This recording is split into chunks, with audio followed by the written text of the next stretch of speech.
आरव को गायब हुए 7 दिन हो चुके थे। गांव में डर फैल चुका था। लोग रात होते ही दरवाजे बंद कर लेते और हवेली की तरफ देखना भी बंद कर देते।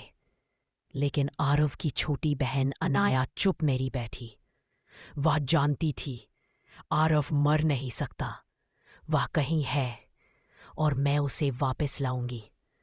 उस रात ठीक 12 बजे, वही समय जब चुड़ैल जागती थी, अनाया हाथ में एक तांत्रिक की दी हुई लाल धागे वाली ज्योति जलाने वाली दीपक लेकर हवेली की ओर चल दी।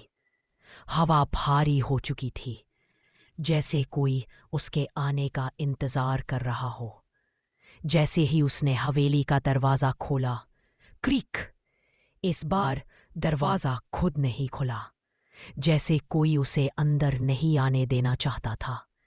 अंदर कदम रखते ही दीवारों पर लगी तस्वीरें खुद ब खुद फर्श पर गिरने लगी।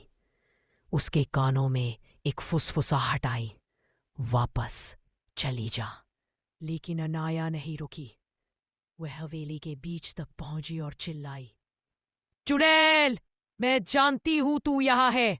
अचानक हवेली हिलने लगी, झूमर कांपने लगे और झूला फिर से झूलने लगा। धीरे धीरे अंधेरे में से वही चुड़ैल सामने आई। लंबे बाल, लाल चमकती आंखें और चेहरे पर डरावनी मुस्कान। वह हंसते हुए बोली, एक और इंसान मुझे मिल गया। लेकिन इस बार अनाया डरी नहीं। उसने दीपक उठाया और बोली, मैं तुझसे लड़ने नहीं आई, मैं अपने भाई को लेने आई हूं। चुड़ैल के चेहरे पर क्रोध उभर आया। वह चिल्लाई, तुम इंसान नहीं समझते, जो मुझे रोकता है वह कभी लौट कर नहीं आता। और तुरंत उसने हवा में उड़ते हुए अनाया की तरफ झपटा। लेकिन जैसे ही चुड़ैल का हाथ दीपक के पास आया, दीपक की लौ अचानक बहुत बड़ी और तेज हो गई।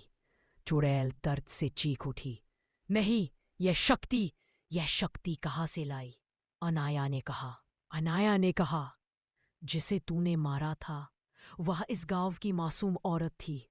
उसकी आत्मा को न्याय चाहिए। यह सुनकर हवेली की दीवारों पर दूसरी दूसरी परछाइयां उभरने लगी।